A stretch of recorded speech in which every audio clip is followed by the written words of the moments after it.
All right, so let's take the time to break down some of these conditions we saw as we see these clouds turn into quite the storm pushing off towards the east. Now, I don't have a cactus cam facing that direction, but pretty impressive thunderstorm activity as we watch some of these conditions cool off, slowly tapering down into those 60s. Now, we're going to get a good head start as we make our way towards those upper 90s, but I'm pushing us up into those triple digits because it's been a lot hotter this year, and we're looking like a pretty hot April right now. That would make the 11th month in a row, 82 in San Angelo. Everybody else in a combination of 80s and 70s across the entire region, about 8 degrees right now, as we're still seeing a good combination of dry weather and humid conditions mix across the entire region. 75 up in Sterling City, 82 down here in Junction, and of course 82 in San Angelo. Now that's 7 degrees across the entire region. Now we want to see that more of a 10-degree spread, but of course we're still seeing a lot of those southerly winds push more humidity into the region as we recharge for the next round of severe weather. Now the dew points have pushed way up there into those 60s,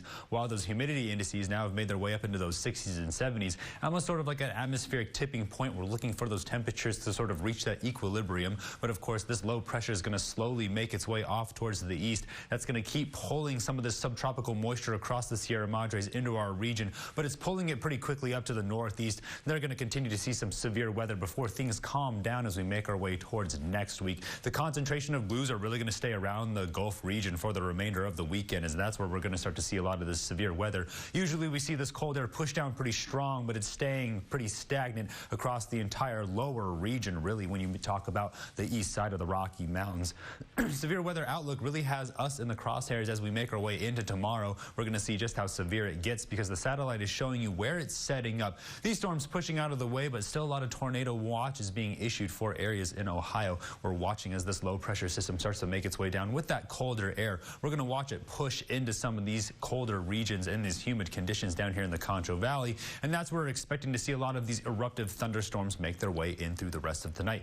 You can see them really ripping across the mountains as we continue to see some of these clouds push through tonight. Then we're going to watch some of these drier temperatures push through. Here comes that cold air from the north, and we're going to watch as these warmer temperatures sort of push this line down that dry line setup. You're going to see them push through to the south, and then of course we're watching this air off towards the west. As this moisture makes its return by Friday afternoon, we're going to see some of that low cloud cover. Looks like it might rain. Could see some lighter showers off towards the west, and then of course this cold air is going to continue to slide in as we make our way towards the evening. Here comes that line of thunderstorms from the south, and you'll see it really stick around the entire region by Saturday morning, pushing towards Dallas. It erupts, and then we're going to see that cold front push through. Then my data sort of runs out, but you get a good idea of how severe it's going to be as we see some of these lighter winds, a lot of dynamic mixing going on. So let's be very careful as we travel back and forth during this last weekend of rodeo. So tonight, holding on to a lot of those warmer temperatures into those 60s, going to aid in some of that warming as we see that on-off cloud cover. Then we see those thunderstorms sort of push through in the afternoon, so let's be very careful. Then we're going to warm up into those triple digits. Then we're going to cool off very quickly as we see those 70s make their way in by